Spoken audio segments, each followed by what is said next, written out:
Mirador, la plus grande tribune politique de la Guinée. L'habitacle de la pluralité des opinions. Mirador, le grand safari de l'investigation journalistique. Aboubacar Diallo. Mamadou Ouri, on s'intéresse donc à cette mission conjointe attendue. Je vois que ça demande de parler du patrimoine. Vous allez en placer un mot avant de continuer donc sur cette mission conjointe CEDEAO Nations Unies attendue aujourd'hui dans un contexte où la classe politique continue de réclamer l'ouverture d'un cadre de dialogue. Mamadou Ouri. Oui, effectivement. Bon, un mot d'abord sur le patrimoine, forcément. Comme vous m'en donnez la chance, en fait, je voulais juste m'interroger à dire, contrairement aux gestionnaires de la résidence 2000 qui auraient un titre foncier, qui ont signé une convention d'investissement sur ces lieux-là, est-ce que nos compatriotes de l'autre côté ont eu ce type de partenariat ou de convention pour qu'ils investissent sur les lieux? Est-ce qu'ils ont un titre foncier?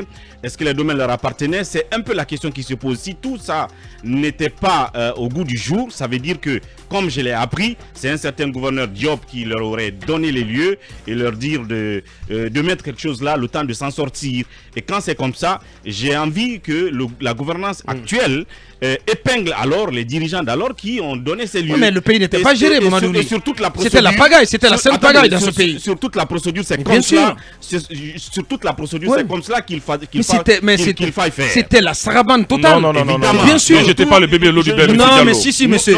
Je le dis avec. Je comprends que vous êtes nostalgique de Alpha Condé. Avec tout mon sérieux. Vous êtes nostalgique d'Alpha Condé, je suis d'accord. Je te le dis avec tout mon sérieux. Mais ce pays n'était pas géré. Donc, quel que soit le problème domanial, cherchons derrière quel est l'administrateur ou l'agent de l'État qui a signé quelque chose. Maintenant, en ce qui concerne le coup qu'ils prennent là, et je pense que j'ai écouté hier sur la RTG le directeur du patrimoine bâti public qui disait qu'on va les recaser et on va les trouver un autre endroit, oui. Je pense qu'il devrait faire cela. S'il le fait, non mais il a déjà annoncé publiquement. Voilà, s'il le fait, moi j'apprécierais assez bien cette situation parce que comme il a dit, autant on les a enlevés, mais c'est sûr qu'ils ont au moins amorti leur investissement sur ces lieux. Donc si on les recase, ça leur permettra de continuer à vivre culturellement. Bien. En parlant de cette mission qui doit venir, je pense que ceci est une bonne chose parce qu'on a l'impression qu'il y a un dialogue de sourds en ce moment entre les politiques et la junte. Ouais. Parce qu'il est ardemment demandé par les politiques à ce qu'on ouvre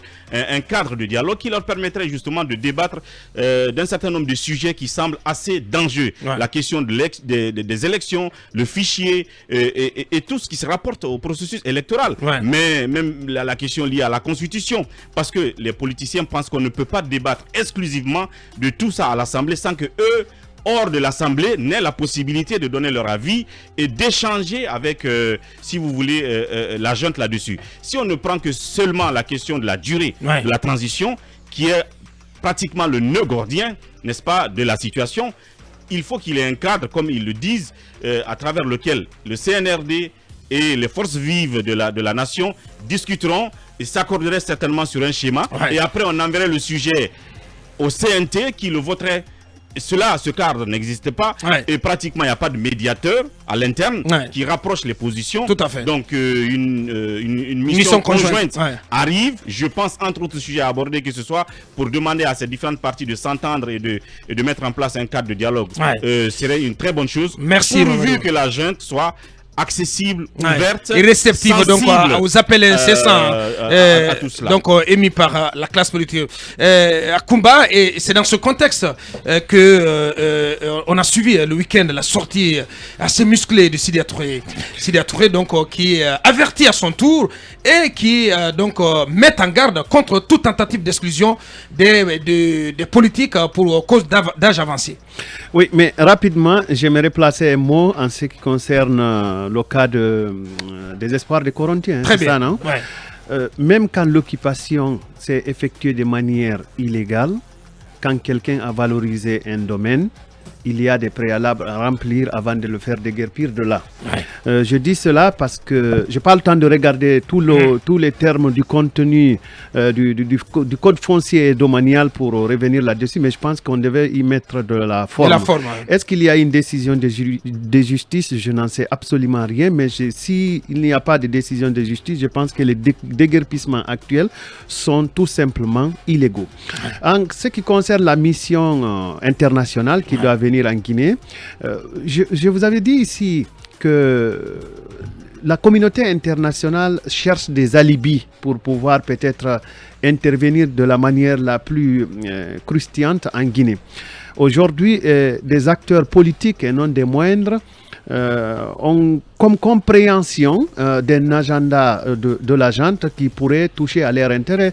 C'est-à-dire qu'on pourrait probablement passer par le CNT pour définir une limitation d'âge, limitation par le haut peut-être. Et puis cela inquiète. Et je pense que les Nations Unies, l'Union africaine, la communauté économique des États de l'Afrique de l'Ouest ont tout à fait raison de venir pour un peu prendre le pouls et évaluer quelle est l'avancée, quel est le niveau de la mise en œuvre des engagements de la junte pour pouvoir peut-être prendre une décision, parce que vous n'êtes pas sans savoir qu'il y a bientôt un sommet de l'Union africaine. Donc, allez-y, Djamé, Sidia aussi, qui donne de la voix, tout comme Selou, qui avertit. Et pour lui, voilà, il n'appartient pas à quiconque d'exclure un politique, un compétiteur. Il revient au peuple de faire ses choix dans les urnes. Absolument, et je suis d'accord avec lui. On l'a toujours, enfin moi je l'ai toujours dit, il n'appartient pas à quelqu'un de dire que parce que tel a 70 ans ou 80 ans, il n'a pas le droit de se présenter à une présidentielle. Cela n'appartient qu'au peuple de Guinée. Que chacun se même présente. Si dans la Constitution on fixe les limites d'âge quand même.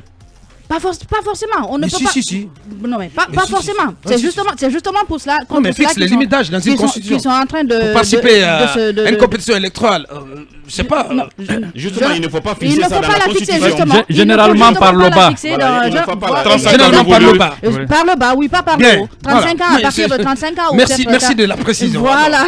Mais pas après 70 ans. Il n'appartient pas à quelqu'un de dire que tel ou tel ne peut pas se présenter parce qu'il a 10 ou enfin parce qu'il a 70 ou. Tant que vous avez bon pied, bon oeil. Exactement. Tant que les conditions physiques vous le permettent, tant que vous n'êtes pas malade et que un médecin juge que vous pouvez être présidentiable, vous pouvez le faire.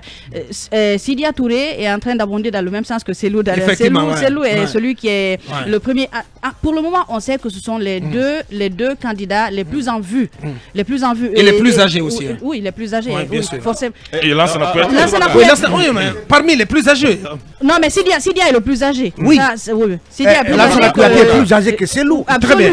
Donc, ils sont tous dans la Amérique entre Selou et Sidia et Lansana Kouyaté. Donc, ils sont tous dans la 70e. Il pourrait peut-être abonder dans le même sens que les deux. Allez-y. Oui, vas-y. Je disais que Lansana Kouyaté peut-être pourrait être la troisième personne concernée qui va hausser le ton dans cette affaire. Il n'appartient pas à quelqu'un de dire que tel ou tel va être candidat ou tel autre ne mais ça n'a jamais été dit d'ailleurs. Oui, mais c'est l'UFDG qui a entretenu ce flou parce que ce parti est dans la victimisation. Sidia d'ailleurs rappelle que c'est ce qui a été fait en 2010. Il a rappelé que c'est ce qui a été fait en 2010. C'est pour ça que je dis souvent qu'il faut que non, lui, il a plutôt insisté sur les manœuvres de tricherie dont il dit avoir été victime en 2010. Et pour lui, donc, il faut que les jeux soient transparents cette fois-ci. Sekouba Konaté a des comptes à rendre au peuple de Guinée. Il y a eu tellement de choses qui sont passées à pas que lui et toute son équipe. Oui, mais c'est lui qui était là. Il est à la tête. Là, aujourd'hui, avec tout ce qui s'est passé sous le régime d'Alpha Condé, on dit souvent Alpha Condé, mais on sait qu'à côté de lui, il y avait tellement de personnes qu'on ne peut pas citer tout le monde. Mais ici, quand il y a un problème, c'est vous d'abord qu'on voit. Il faut que... mais pas à tous les coups, quand même. Oui, mais si. Non, quand même. Il faut que Sekouba Konaté rende des comptes. Non, il n'a aucun compte à rendre, madame. Non. Mohamed Kaba, aucun compte à rendre. Il a sauvé la démocratie guinéenne. Il a rendu le pouvoir à un civil. Attention, Mohamed. Il a rendu le pouvoir à un civil. Attention, Mohamed. C'est un héros. Il reste encore des zones d'ombre. Il reste encore des zones d'ombre sur les résultats de la présidentielle de le premier tour.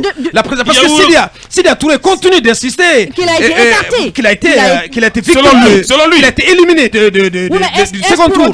Voilà, mais il faut qu'à un moment ou à un autre, c'était quand même un candidat à la présidentielle. C'est pas n'importe qui. Il ne faut pas prendre cette accusation à la légère.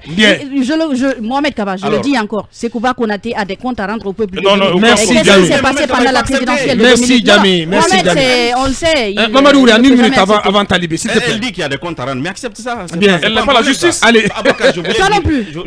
Sans remonter trop dans le temps, je voulais dire que ça a été justement le péché mignon de la junte passée. Il ne faut pas répéter les mêmes histoires. Tout à fait. En fait, ce fantasme diabolique de vouloir éliminer certains parce qu'on pense que c'est des favoris ou tout simplement on veut les caricaturer. C'est de là qu'arrivent tous les drames qu'on a connus. Si vous regardez 2010, c'est parce qu'on a voulu d'abord éliminer, comme Talibé l'a rappelé la dernière fois, quelqu'un comme Alpha Condé, tout simplement. C'est un vieillot, c'est lui qui nous a amenés au 28 septembre, il n'était pas là, des choses comme ça. C'est lui, il y a tel dossier, il faut l'éliminer. On va ôter la tenue pour se présenter parce qu'on en a le droit. C'est des discours comme ça qui nous ont amenés. Il ne faut pas éviter les erreurs du passé. Et depuis il ne faut pas répéter les erreurs du passé. Depuis le lendemain du 5, ce petit fantasme-là habite beaucoup de gens. Je pense qu'il faut abandonner. Il faut abandonner cela. Merci. Allez-y, Talibé, en moins d'une minute. Oui, je voudrais dire que Sidia, quand il parle ainsi, 11 ans après, peut-être que est-ce qu'il a le sentiment que un tel scénario est encore possible à la future présidentielle. C'est la question à se poser, puisque certains déjà commencent à douter de l'impartialité de la junte. On la pense. Est-ce que la stratégie serait donc de limiter l'âge des candidats, ou à défaut, est-ce que la junte a déjà un candidat sous le coude, au profit duquel on pourrait éliminer un tel ou un tel? Sidia, il est suffisamment intelligent, suffisamment averti. Et il a dit à la junte: ne vous éloignez pas de nous, nous pouvons être vos coachs. Nous sommes des coachs. Nous sommes des coachs. Nous pouvons vous donner des solutions. C'est tout dit. C'est important, c'est important. Voilà. Donc, on va certainement revenir prochainement, peut-être d'ici dans le coin de la journée, sur cette sortie du président Sidia Touré. C'était à l'occasion de la reprise des assemblées hebdomadaires de son parti, l'UFR, ce week-end. Donc, cette sortie va être déclinée sous d'autres formes sur notre antenne. Nous marquons la pause pour nos obligations commerciales et nouveaux points de l'actu. Et puis on revient cette fois-ci pour nous intéresser à ce gros dossier d'enquête.